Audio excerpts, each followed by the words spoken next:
My cousin recently moved here from Secunderabad, India. On a recent road trip exploring America, we were shooting the shit, exchanging ghost stories, and laughing at similarities and differences between American ghost stories and Indian ghost stories. When I asked her if she's ever experienced anything supernatural, her eyes widened as she averted her eyes to the window.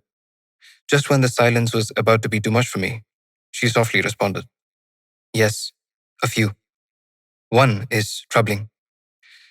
When I was a second year in college, I stayed in an all girls hostel.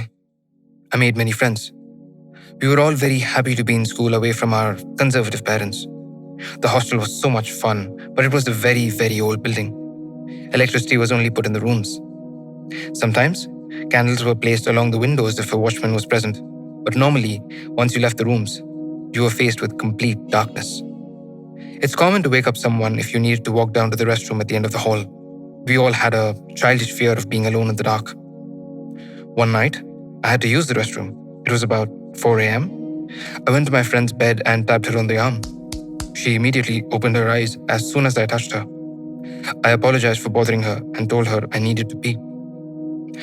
She smiled at me and hopped out of bed. All the way down the hallway, she laughed and danced.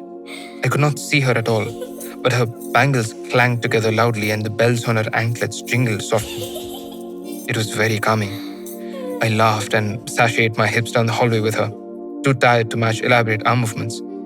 She said nothing to me, though occasionally I heard her hum one of our favorite Bollywood songs.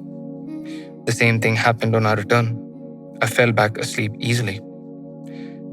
I awoke fairly late the next morning to the sound of men in our room. They surrounded her bed. I bolted from my bed, prepared to protect my friend, when I realized they were administrators of the college. I peered over closer. My friend's lifeless eyes were fixated on my bed, the same smile on her face. Suicide. Her time of death was 11:30 p.m., almost 5 hours before I woke her.